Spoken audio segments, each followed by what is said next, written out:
Strength Index is often regarded as one of the most useful indicators in technical analysis. It is a momentum indicator that calculates the magnitude of change in the recent price. The value of the RSI moves between 0 and 100. When the RSI is above 70, the market is said to be in an overbought condition. Similarly, when the RSI is below 30, it is said to be in an oversold condition. The general rules of trading the RSI are: sell when the market is overbought, and buy when the market is oversold. This is a very inappropriate way of trading. The reason is that, in a strong uptrend, the market can stay overbought for long periods of time. Similarly, in a strong downtrend, the market can stay oversold for long periods of time. Look at this chart. At this point, we see the market is overbought.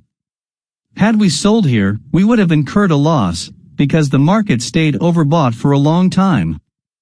Hence, this strategy does not work very well in a trending market. In this video, I am going to be sharing 3 different strategies using the RSI indicator. But before we start, be sure to subscribe to our channel, as we share new and effective strategies every week to help you achieve high returns.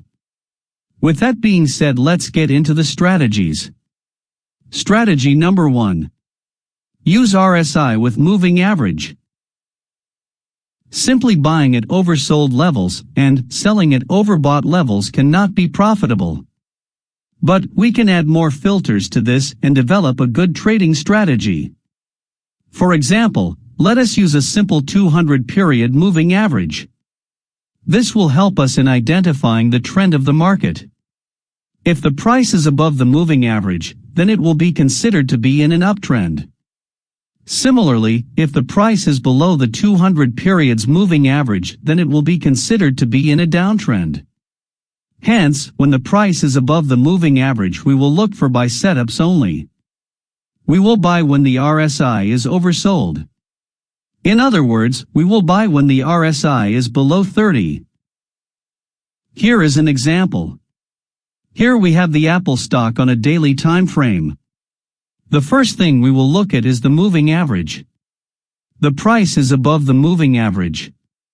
Hence, we will only be looking to buy.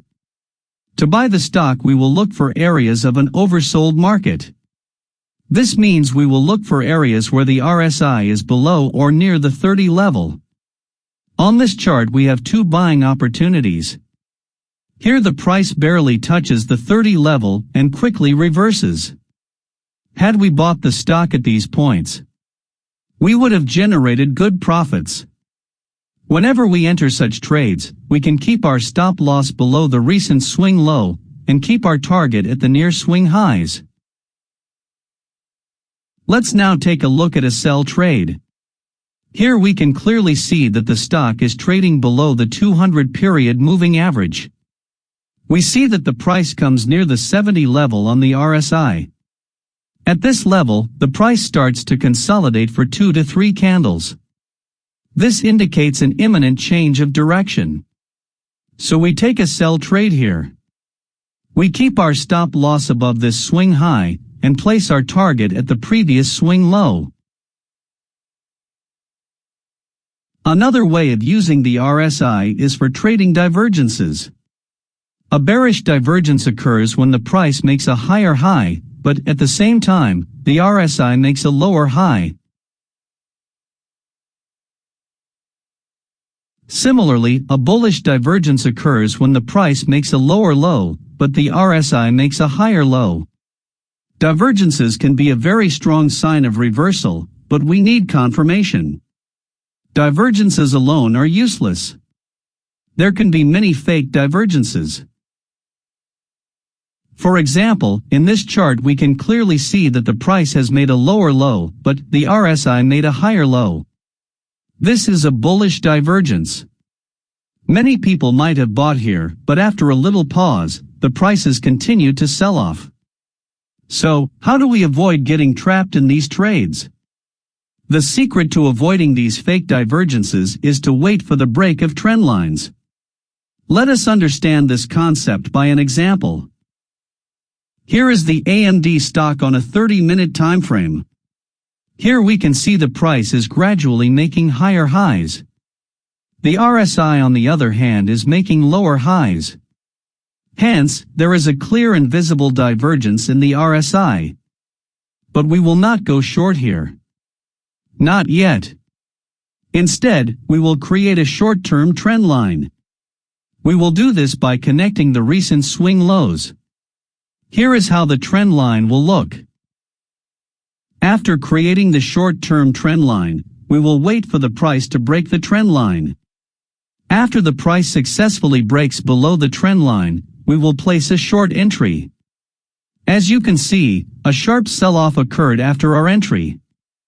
Hence our trade would have been profitable. Again, we can keep our stop loss above the recent swing high. And we can take profits at the near swing low. Let us now look at a bullish divergence. Here we have the USD/JPY chart on a 5-minute time frame. The price is in a downtrend.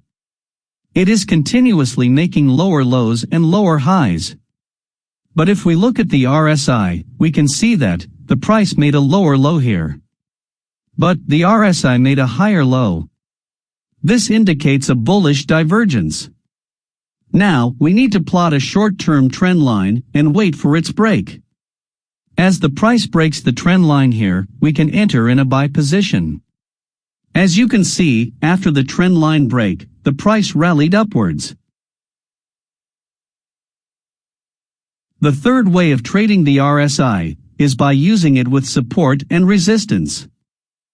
Our goal here is to look for strong areas of support or resistance that coincide with the RSI. Here is an example of the Facebook stock on a 30-minute chart. Now, here the RSI hit the overbought zone. At the same time, we can see that the stock is trading at a price that has acted as a resistance level before. This level has also acted as a support here.